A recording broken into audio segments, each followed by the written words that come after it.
Բարև ձեզ, հարազատներ Ջոն, սիրելի եղբայրներ, քույրեր։ Մենք Աստծուն փառք ենք տալիս եւ շնորհակալ ենք։ Հայ եղբայր, ի սրտե շնորհակալ ենք։ Այս տարի լրանում է 10-րդ տարին, որ մենք իրար ծանոթացել ենք։ Դա 2015 թվականից սկսած նոյեմբերի մեջ էր, 15-ն նոյեմբերի, թե ինչ էր, տենց մի կիրակի օր էր եւ Տերը առաջնորդում է, որ կարողանանք իրար հետ լինել որպես Աստծո մեկ ընտանիք։ Եվ դուք սիրով միշտ առիթ եք տալիս, որ կարողանանք ծառայել Աստծո ժողովրդին մեկս մյուսին։ Շնորհակալ ենք, Աստված օրհնի ձեզ։ Նաև արդյոք ենք, որ հյուրընկալեցին մեզ իրենց ընտանիքում։ Ու այս բոլորը մեզ համար նվերներ են, Աստծո կողմից տված պարգևներ են, որ մենք մեկս մյուսին վայելում ենք։ Սա առաջինը։ Երկրորդը, այս տարի այսքան անցյալ ուրբաթ օրը կողեսում էի, գիտեք Անժելա քույր կա, ինքը տարիքով է, բայց դեռ այնտեղ հավաքում է հավատացյալների, որ աղոթեն, մենք էլ երբեմն այցելում ենք, Աստծո խոսքը բաժնեկցում, մենք Սուրբ Սեղանին մասնակից ենք դարձնում իրենց, ու այս անգամ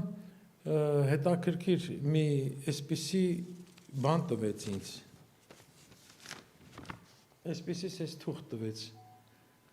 և վերցրեցի, տեսա գրված է այստեղ, բարուն նվիրված լինենք, սա փաստորեն հարցազրույց է Սուրեն Հարությունյան եղբոր հետ, որը տպագրվել է ձեր Վրաստանի թերթերից մեկում, ու նույնիսկ գրված է այստեղ, որ այդ պահին, այդ ժամանակ Սուրեն եղբայրը հովություն է արել, հովիվն է եղել, կախով կա 4 հասցեի եկեղեցում կամ եկեղեցաշենքում, կարծում եմ 90-ական թվականների բան է, ես ոչ մի ձևով չգտա,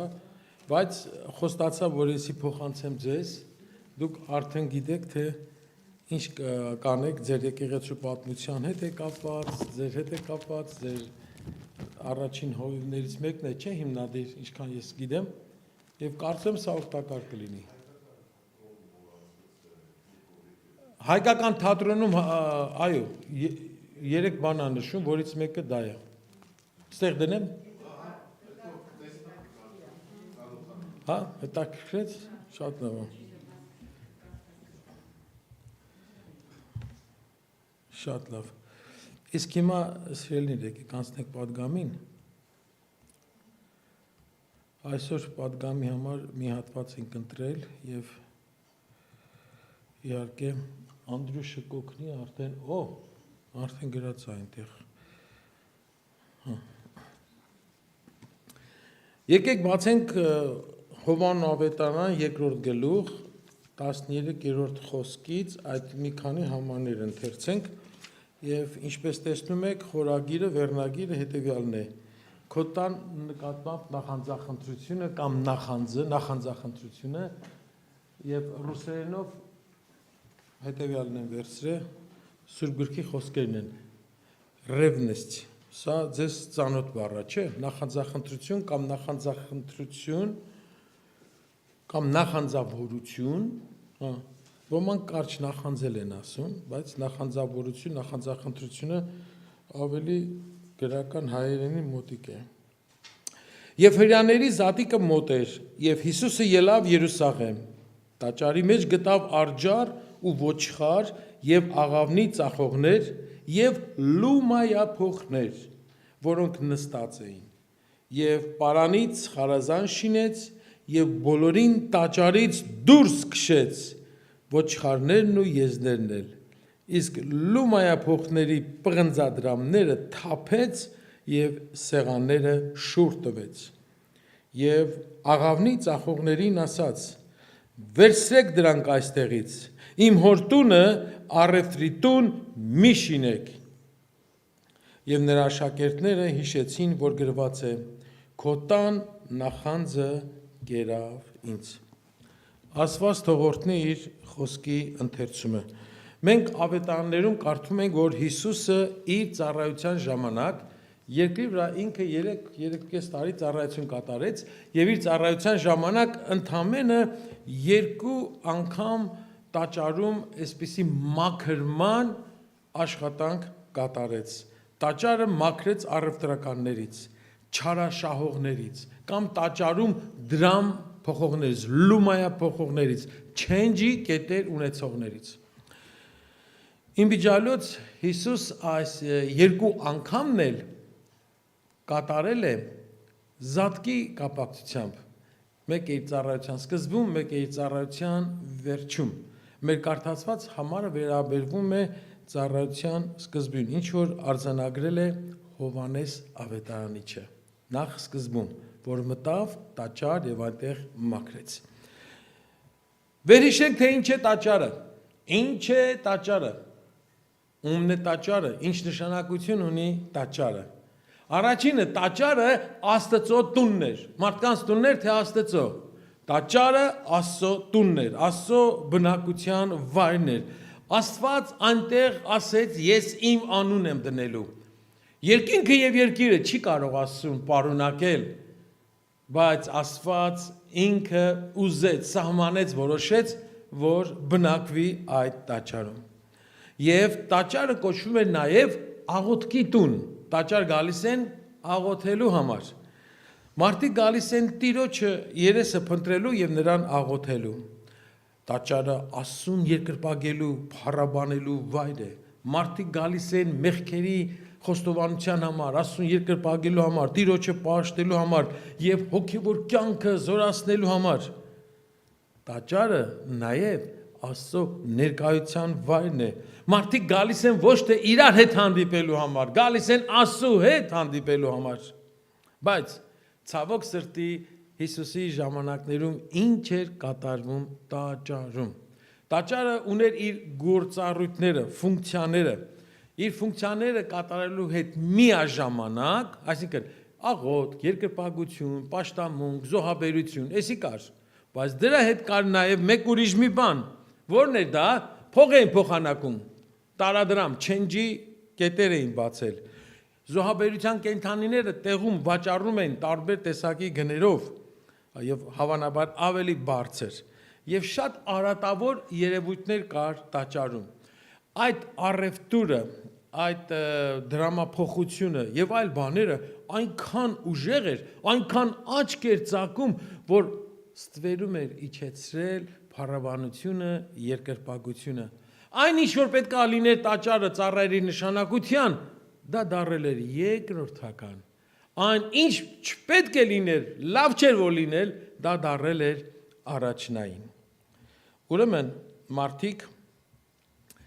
Աստծո հետ հարաբերվելու փոխարեն, սրբավայրում Աստծո ներկայության մեջ անցկացնելու փոխարեն ավելի մարդկային փոխհարաբերությունների մեջ էին տարված եւ մարդկային փոխհարաբերություններն էին իշխում։ Աստծո հետ հաղորդակցության փոխարեն իրար հետ հաղորդակցություններ, իրենց կարիքներն էր, իրենց շահերն էր, իրենց նպատակներն էր։ Իսկ ինչ որ մեկին հետաքրքրում է դա, ով պիտի մտածի տաճարի մասին։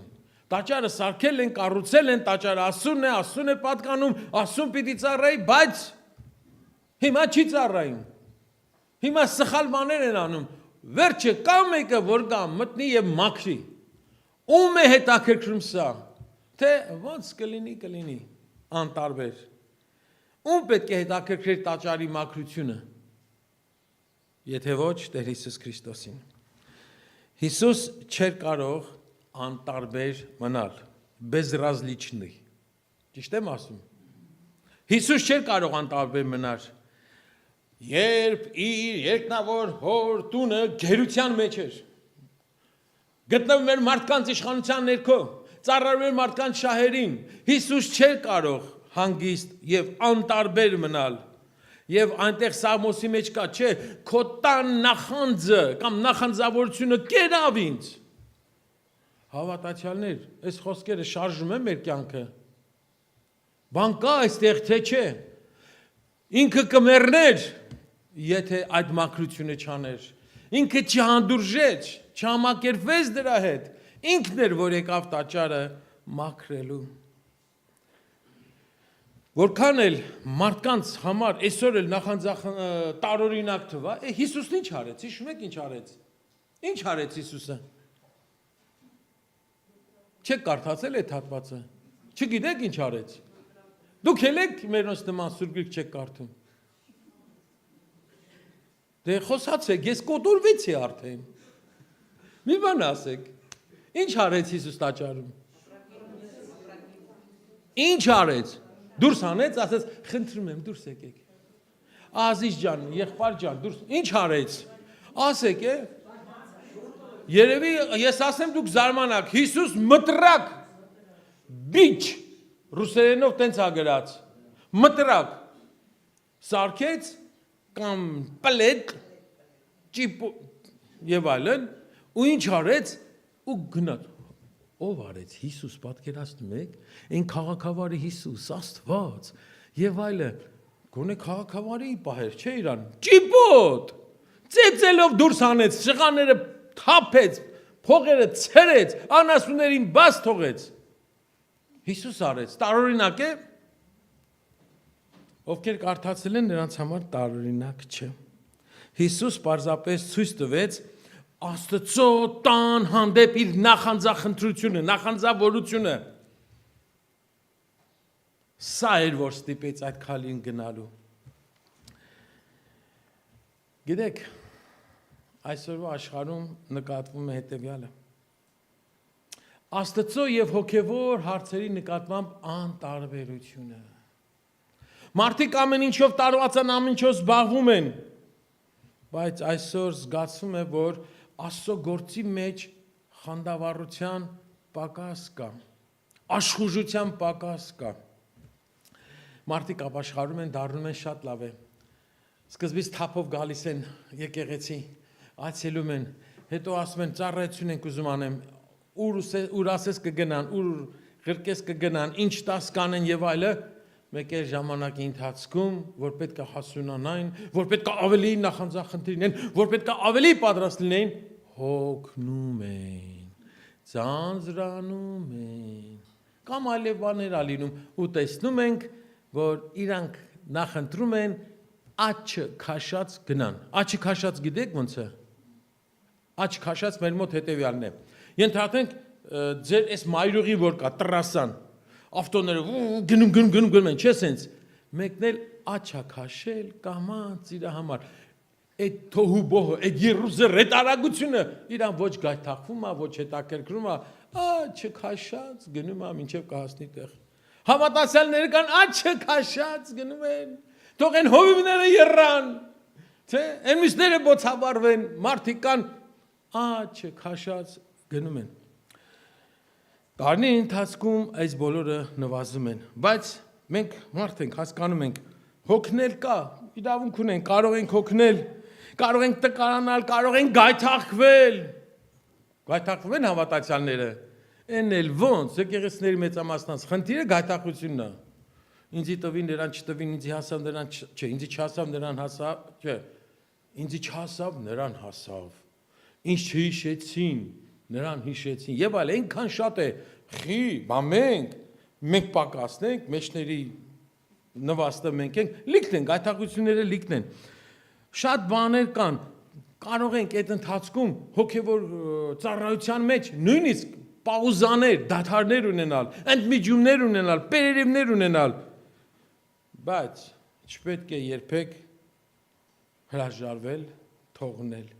այլ պետք է միշտ գոտեպնդվել ու գնալ ջերմեռանդորեն ծառայության, հանուն Աստծո։ Ինչը կարող է մեզ նախանձախնդիր դարձնել, ինչը կարող է մեր մեջ մղել նախանձախնդրության, առաջինը հետևյալն է, ներված լինելու երախտագիտությունը, чувство благодарности, чувство благодарности, մարդու մեջ, երբ որ կա այս երախտագիտության զգացումը, դա նրա մեջ, գիտեք ինչ է ծնում է նախանձախնդրություն, սա շատ պարզ ճշմարտություն է, եթե մենք անդրադառնում ենք այն բանին, թե Աստված մեզ ինչից է ազատել, ինչից է փրկել, մեր մեղավոր կյանքը ազատագրել է, մեզ հավիտենական դատապարտված վիճակից փրկել է, կործանումից փրկել է, մեր մեջ միթե երախտագիտության զգացում չի առաջանում։ Մեկը մեզի $100 փող տա, անտարբեր կլինենք այդ մարդու նկատմամբ։ Անենց կողքը կպտտեն, որ հաջորդ անգամ 200 տա։ Շուշանիկ տատիկ ոնց ես։ Գիտես, չէ 10 տարի է իրա ճանաչում ենք։ Ասված քեզ։ Բա Համլետ եղբայր լսար։ Մի 10 տարի է։ Հələ չի համաձայնում ես, որ ժամանակի շուտ երկինք մի ուղարկենք։ Ուրեմն Աստված մեզ խավարի իշխանությունից, մեղքի, տարտարոսից, անդունդից փրկեց, հանեց, մեր ոտքերը դրեց ժայռի վրա, իր սիրելի որդու թագավորության մեջ փոխադրեց։ Մենք կարող ենք այս բոլորի նկատմամբ անտարբեր մնալ։ Գիտեք, հավատացյալները լավ մարդիկ են, մեկ-մեկ օգնություններ են տալիս, չէ, որոշ անհավատների կամ նորերի բաների։ Տպավորությունը, մտածում եք, որ նրանք պետք է ավելի կապվեն, չէ, նորմալ է, չէ, որ ավելի ուշադրի լինեն եւ այլ։ Մի անգամ գիտեք ինձ ինչ ասեցին։ Էդի ձեր պարտնա անում եք, կարակ չանեք, որ դուք օգուտ չունենաք կանեք։ Այ քե։ Երախտագիտության զգացումը ուր էր։ Շնորհակալություն ուր էր։ Պարտավոր են պետք է անեն, հասնումա պետք է անեն, հələ ով գիտի ինչքանն են իրանց սպահում, մեզ ինչ են տալիս։ Սովորական կյանք է, Հայաստանում ու Վրաստանը իրարից հեռու չեն։ Գիտեք մի պատմություն, պատմենք ավետարանից։ Ղուկասի ավետարանի մեջ կա, գրած է, չէ, տեղը չի գրած այստեղ, լավ։ Ղուկաս 7-ից, հա, կա։ Օ, սա այս պատմությունը ես հեսա կպատմեմ, դուք գիտեք մի քիչ, բայց ես հեսի պատմեմ։ Մի փարիսեցի մարդ կար անունը Սիմոն, Հիսուսին հրավիրեց իր տուն։ Եվ Հիսուսը գնաց նրա տուն ճաշկերութի հաց ուտելու։ Այդ ընթացքում քաղաք չեք ասում դրանց։ Վատկին, հասկանալի է, չէ, այդ վատկինը մեկ էլ գալիս է այդ սուրբ մարդու տունը։ Բոլորը սրբեր են, փարիսեցիներ են։ Ու այդ կինը ուղևորվում է, երևի ամեն մեկ հաղորդում են, ասում են հանկարծ իմ մոտ չկա, հանկարծ իմ մոտ չկա, հանկարծ իմ մոտ չկա, Հիսուսի ոտքերի մոտ։ Կինը ինչ է անում, սկսում է լաց լինել, իր արդյունքով Հիսուսի ոտերը թրջում է, հետո իր մազերով սրբում է, յուղ ունի, հետո բերած թանկագին, թանկարժեք մի բան, եւ դրանով Հիսուսի ոտերը օծում է։ Այս ընթացքում այդ փարիսեցի Սիմոնը մտածում է, էս է մարգարեն։ Չի հասկանում ով է իրեն հպվում։ Չի զգում ինչ է կատարվում, որ մարգարե է։ Եվ Հիսուսը ասում է. Սիմոն, քեզ մի բան հարցնեմ։ Մի մարդ երկու հոգի պարտատեր ուներ, որ պարտական էին իրան։ Երկուսին էլ ներեց։ Մեկը ավելի շատ էր պարտք, մյուսը քիչ, մի 10 անգամ քիչ։ Հիմա այդ երկուսին որ ներվեց, դրանցից ով շատ նրան կսիրի։ Գիտեք ինչ պատասխանեց Սիմոնը։ Ասեց նա ում ավելի շատ է ներված։ Ով ավելի շատ մեղավոր է։ Եվ Հիսուս այստեղ ասում է, բացատրում է այս իրողությունը։ Այս կինը նրան ավելի շատ ներվեց։ Կինը բոլորի աչքին հայտնի մեղավոր էր, չէ՞։ Ոչ մեկ կասկած չուներ, չէ՞։ Բայց այն մյուսները բոլորը արդար էին, չէ՞ երևում։ Այս կինը ավեց։ Եվ դրա համար նա նրա շատ մեղքերը թողեց եւ նա ավելի շատ սիրեց։ Սիմոն, ես քո տուն եկա։ Դու ինձ ընդունեցիր, ինչպես։ Պետք է ջուր լիներ, չէ՞, ոտքերը լվացվելու։ Գոնե ծառայել չկար, մեկը չկար, որ ոտքերից ջուր տար։ Մեկը չկար, որ ինձ համբուրեր, մեկը չկար, որ գլուխս յուղով օծեր, որ ընդունելության սովորություններ, այդ մի տարական պրիմիտիվ ծախսերը անելու հնարավորություն չուներ, թե չուզեցար, բայց այս կինը ոտքերիցս հեռու չի գնում։ Ինչու այդ կինը իր ամբողջ յուղը, հարստությունը, փառքը, պատիվը ինչ ունի եկավ Հիսուսի ոտքերի մոտ, որովհետև երախտագիտության զգացում ուներ, որովհետև նույնը չմնաց մեղքերը ներվելուց հետո, ուզեցավ ավելին տար։ Այսօր, եթե մենք հասկանում ենք մեր փրկությունը, Հիսուսի ոտքերից այն կողմ տեղ չունենք։ Ինչ ունես չունես, պիտի գաս Հիսուսի ոտքերի տակ։ Իսկ այդ Սիմոն կոչվածը էլի մնաց սեղանի վրա բազմած։ Էլի մնաց իր ճակերտավոր արդարության տիրույթի մեջ։ Էլի մնաց իր հին կյանքի մեջ։ Այո։ Մենք, որ հավիտենական դատապարտությունից փրկվել ենք ու Աստծո թագավորության մեջ ենք փոխադրվել, սա մեզ մղում է նախանձախնդրության։ Մենք էլ փափագում ենք Տիրոջ տրամադրության տակ լինել։ Գիտես, աշխարհի մարդիկ սրանք չեն հասկանա։ Քո մղումը, քո նախանձավորությունը աշխարհի մարդիկ չեն հասկանա։ Նրանք ամեն ինչ շահով են շափում, բայց գոնե դու քո քույր եղբայրները եւ նամանավանդ Աստված գիտեն, որ դու անում ես երախտագիտությունից մղված։ Ուրեմն, եթե ունենք այդ երախտագիտության զգացումը, դա մեզ ծնում է նախանձավորություն, նախանձախնդրություն եւ Տիրոջ ծառայությունը այդպիսի նախանձախնդրությամբ պիտի անենք։ Մի օրինակ եկավ միտքս։ Մեր երիտասարդներից մասնակցեցին այս տարվա ճամբարին։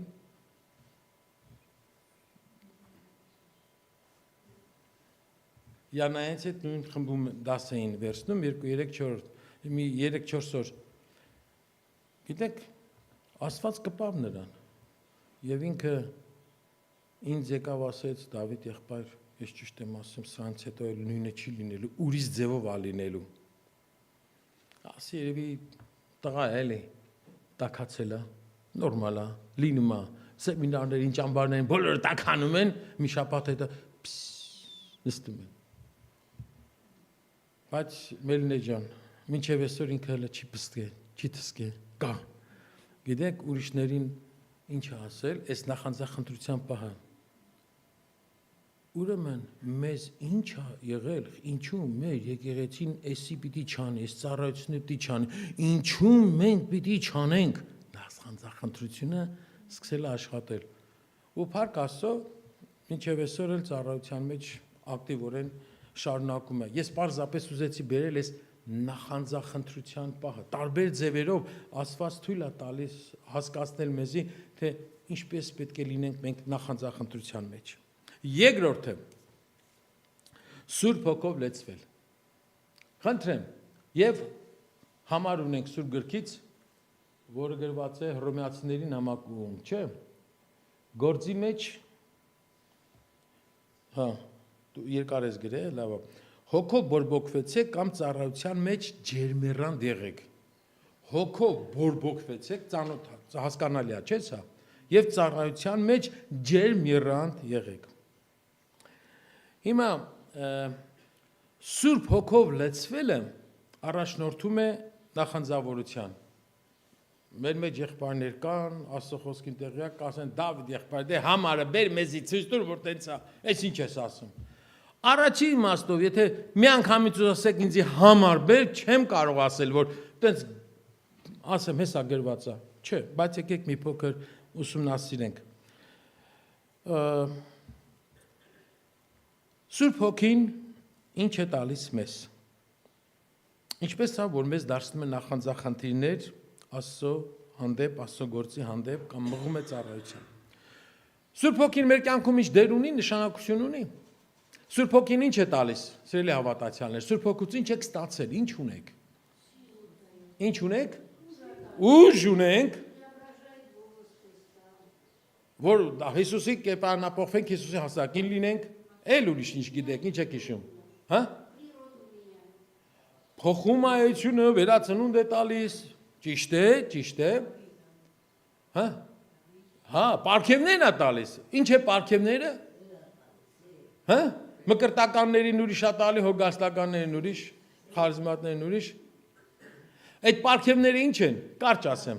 պարգևները Աստծո կողմից շնորհներ են, որ դրվում է ծառայության մեջ, եւ պարգևները համեմատվում են գործիքների հետ,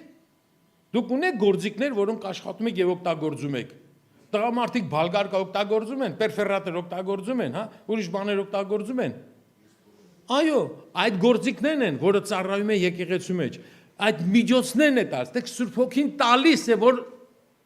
առ քեզ գնարա էլի։ Տվել եմ, օգտագործի էլի, այդպես չի։ Սուրբ Հոգին պտղաբերում է հավատացյալի կյանքը, հասունացնում է, որ ինքը սիրո մեջ, սեր, ուրախություն, խաղաղություն, երկանմտություն, համբերություն, Աստծո հանդեպ, մարդկանց հանդեպ, ինքը իր անձի հանդեպ, այս բոլորը Սուրբ Հոգին է, չէ՞ տալիս։ Եվ Հռոմեացիս 12:11-ին ասում է հոգիով բորբոքվեցեք կամ ծառայության մեջ եռանդով եղեք, հա? Կամ էր թե որ էր։ Կամ ծառայության մեջ ջերմեռանդ եղեք, հոգով բորբոքվեցեք։ Հայերը սիրում են խորոված անել, հետո այն որ ծուխը սկսում անստել, մեկը կարիք են զգում, որ կրակը պիտի թեժացնեն, բորբոքեն, ինչ են անում։ Քամի են անում։ Ուրիշներն էլ բենզինել են, չէ՞, կաթացնում։ Ասում են, խո դու կրակի վրա բենզին լցնող չես, բորբոքում է, չէ՞, որպեսզի թեժանա։ Ուրեմն հոգիով է պետք բորբոքվել։ Այս մեր ջերմառանդության համար Սուրբ Հոգուի կարիքը մենք ունենք, որ Սուրբ Հոգին մեզ տա այդ եռանդը, այդ ջերմեռանդությունը։ Մենք սովորաբար որ խոսում ենք Սուրբ Հոգու լեցունությունը, նայա որ մենք կառավարվում ենք Սուրբ Հոգով ամբողջությամբ, ու հաճախ խոսում ենք այն դեպքում Սուրբ Հոգով լեցվեցեք, որ մարմնի գործերը չկատարեք։ Սուրբ Հոգով լեցվեցեք, որ էսի չանեք։ Սուրբ Հոգով լեցվեցեք, որ էսի չանեք։ Բա անելու համար էլ է պետք, ծառայելու համար Սուրբ Հոգու զորությունը պետք չի, ներգործությունը պետք չի, առաջնորդությունը պետք չի, ուզը պետք չի, ներշնչումը պետք չի, ճշմարտությունը պետք չի, իհարկե, ուրեմն Սուրբ Հոգով լեցվել, Սուրբ Հոգով լեցվել եւ մղվել ծառայության։ Մեր կյանքը ինչպիսին է Սուրբ Հոգու հետ, ինչպիսին է։ Պետրոսին հիշում եք։ Հիսուսի աշակերտ Պետրոսին։ Երբ որ Հիսուս ասեց բոլորդ կուրանաք, Պետրոս ինչ ասեց։ Բոլորը ուրանան, ես չէ, այս տղեն չէ։ Ասեց, հետո խոսքի տերն եղավ Պետրոսը։ Ժողովուրդ, կարգին ասեք չէ։ Արդեն ես քրդինքների մեջ եմ։ Թե կասկածում եք։ Եվ ասեց, խոսքի տերը չեղավ, որտեղ վրացավ։ Տեսեք, ինքը մղում ուներ, չէ, ուզում էր, բայց Սուրբ Հոգու լեցունությունը չուներ։ Երբ որ Հիսուսին եկան ձերբակալելու, ինքը առաջինը գնաց, այնմուքի թռավ, սուրը վերցրեց, քահանապետի ծառայական թլղ կտրեց։ Ոչ մի օգուտ չկարացավ տալ։ Բայց Պետրոսին տենում ենք, երբ որ Պենտեկոստի օրը Սուրբ Հոգով լեցվեց, ինչ եղավ, Պետրոսը 3000 հոգից ավել մարդիկ կային այդտեղ, շատ մարդիկ կային։ Երբ որ առաքյալներին ասեց, սրանք խմած են, սրանք բան չեն ջոգում, սկսեցին մեղադրանքներ, բաներ։ Պետրոսը Սուրբ Հոգով լեցված վեր կացավ, պատասխանեց եւ ասեց, խոսած բացատրեց, հիմա ինքը նրանց մեղադրեց։ Սուրբ Հոգիով այնպես իմաստությամբ խոսեց, 3000 հոգի ասեցին, ինչ անենք, մեղավոր ենք, ինչ անենք, ասեց ապաշխարեք,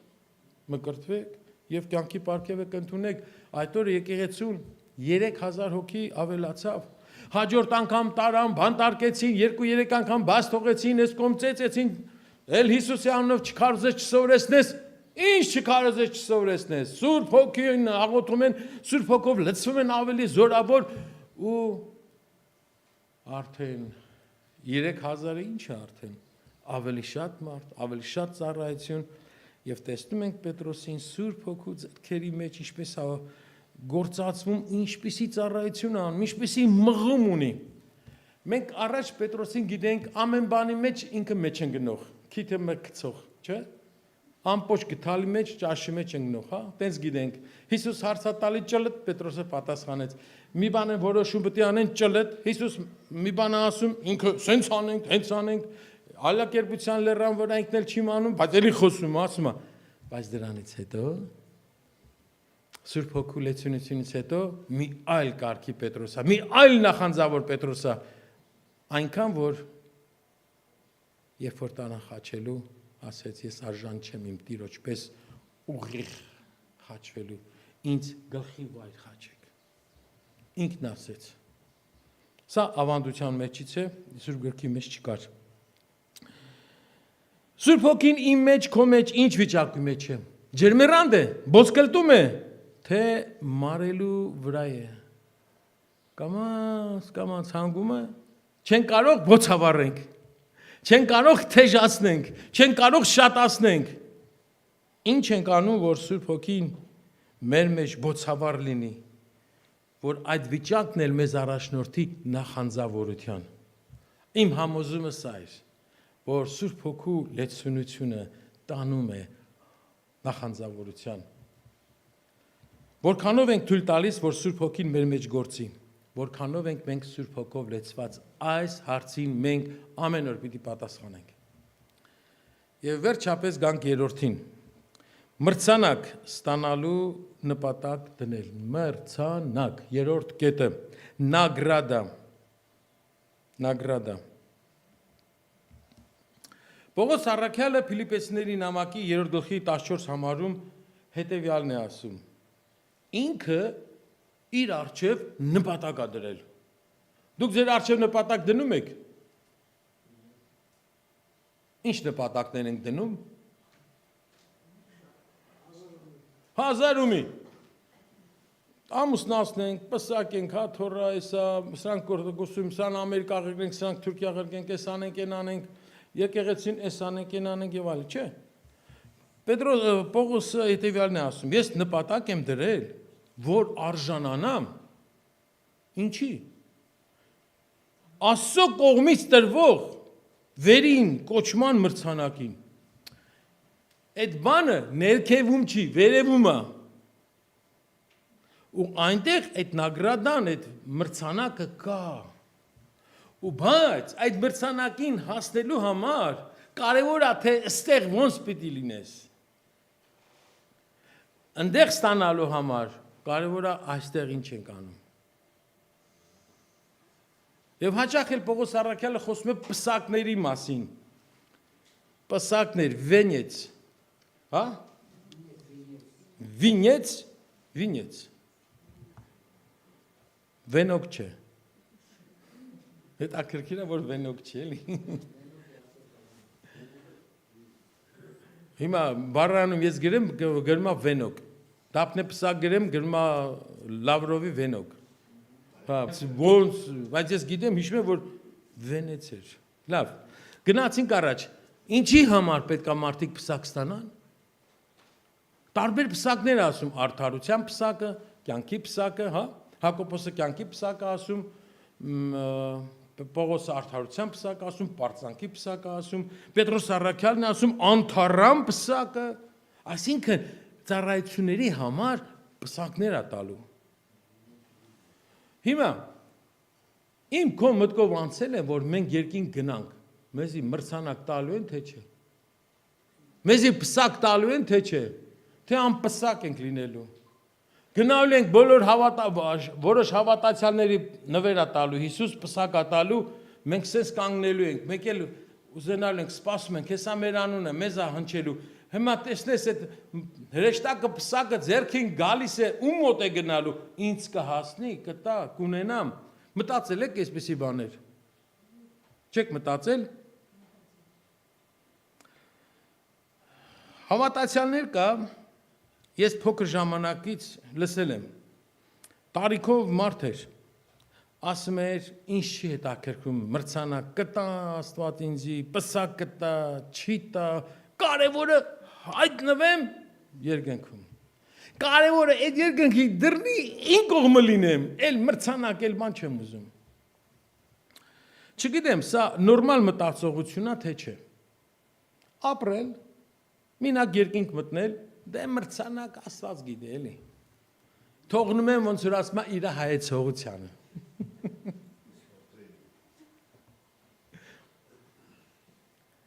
Գիտեք, դպրոցում սովորել եք, չէ՞։ Տարբեր առաջադիմությամբ երեխաներ կան, չէ՞։ Երեխաներ կան սովորում են, որ գոնե 3 ստանան։ Փոխադրվեն, հետո ավարտեն, չէ՞։ Համալսարանել կան, որ ընդունվել են, թեկուզ վճարովի, թեկուզ գոնե մի 3-ով, 3 բառ ընդունելի է, թե 60 ասեմ, 3-ով մի կերպ սովորում են, տարի փոխադրվում են, ուրախանում են և գնան, Ինչ օլիմպիադա, ինչ մրցանակ, ինչ անհատական թոշակառու, ինչ գերազանցիկի թոշակառու։ Ես միջև այսօր ինձ ինձ լավ եմ զգում, որ գերազանցիկի թոշակ եմ ստացել ինստիտուտում։ Հա, մի քանի ռուբլի ավել է ստանում, որպես գերազանցիկ։ Հա, ձգտում։ Լավ է, չէ՞։ Բայց հավատացյալները ո՞նց են դրան։ Համել եկեք մտածենք, ենթադրենք մենք ուզում ենք, որ Աստված մեզի մրցանակ տա այնտեղ։ Ենթադրենք Աստված ուզում է մեզի պսակներ տա։ Ու պսակների վրա քարեր չէ լինի, ադամանդի։ Ինչ պետք է անենք այնտեղ։ Մեզ պետք է լինելու։ Պետք է դի ծախսենք, ապրենք, վայելենք, ինչ ենք անելու։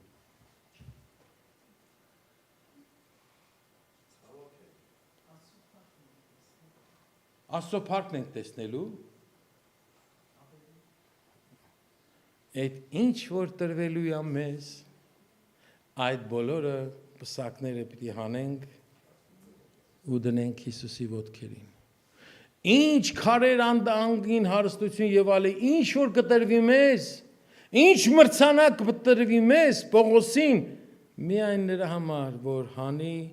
դնի Հիսուսի ոտքերի տակ։ Դու ուզում ես դատարկ ձեռքով երկին գնաս։ Սկի ղոնախ չես եթում դատարկ ձեռքով։ Ո՞վ է ղոնախ գնում, ղոնախ հյուր գնում դատարկ ձեռքով։ Չեն գնում, չէ, ամոթ է,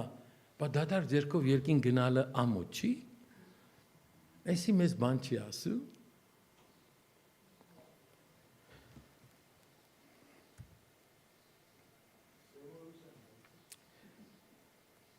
Հոգևոր կյանքում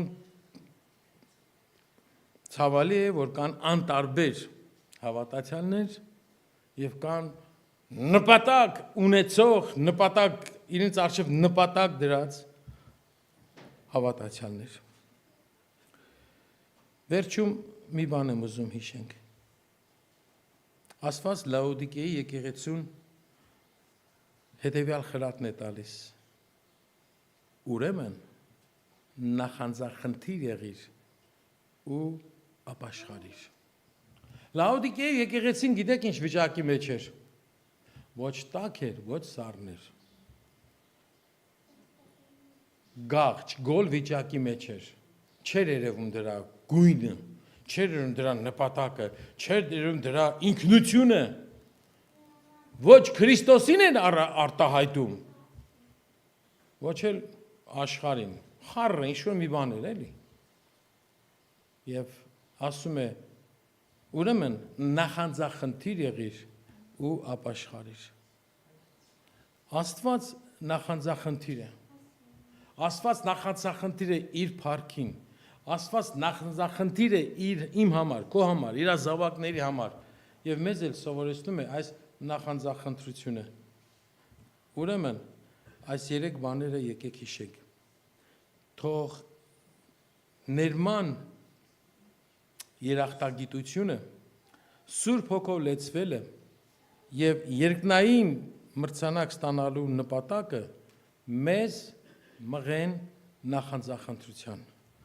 ու լինենք Տիրոջ համար նախանձավոր ժողովուրդ։ Սիրելիներ, հին ժամանակ երբ քանանական կարգը նոր էր հաստատվել, Իսրայելյան անապատի մեջ էր, դեռ չէր մտել խոստացյալ երկիր, այդ հին ժամանակներում Իսրայել ժողովուրդը, որ շուտ էր գնում այլասերման, օտարացվածների հետևից, այդ հին ժամանակներում, երբ մեկը ուզեց անիծի Իսրայելին ազգովին, Աստված թույլ չտվեց։ Բաղամը, որ հարցուկ հոգի ուներ, սուտ մարգարե էր, ինչքան ուզեց անիծել, Աստված արգիլեց եւ ընդհակառակը օրհնեց։ Բայց այս Բաղամը մի չարություն եւս արեց։ Այդ թագավորին, ով որ իրեն որ անիծի Իսրայելին, ասեց, քեզ մի բան ասեմ, դու սրով մի հարձակվի Իսրայելի վրա։ Դու հրավիրի ձեր կուրքերի տոներին, սովորություններին, հացի հրավիրի, ճաշի, հյուրասիրության, հետը ամուսնացեք, խնամիություն արեք, Եվ նրանք հաջողվեցին։ Եվ Իսրայելը սկսեց օտար Աստծո պաշտել, Իսրայելը սկսեց խառնվել եւ մարդիկ հայտնաբար օտար կանայք էին բերում Իսրայելի սահմաններից ներս։ Ու այս process-ը շարունակվում էր։ Աստված բաժեց։ Ու այդ process-ը շարունակվում էր։ Աստծո հարվածը շարունակվում էր։ Մարդիկ մեռնում էին։ Ու մի հոգի, որը քահանայի զավակն էր, անունը Փենեհես։ Փենեհես, հայերենում Փենեհես է, չգիտեմ ռուսերենում ոնց է։ Հին պատմություն է, մի հատ թարմացնել է պետք։ Ինքը տեգը, նիզակը վերցրեց ու գնաց սպանեց այն մարդուն, ով բացահայտորեն այդ լկտիությունը կատարում էր։ Սպանեց նրան եւ նրա կնոջը եւ ասում է հարվածը դադարեց։ Եվ Աստված ասում է ես տեսա Փենեհեսին նախանձավոր իմ համար։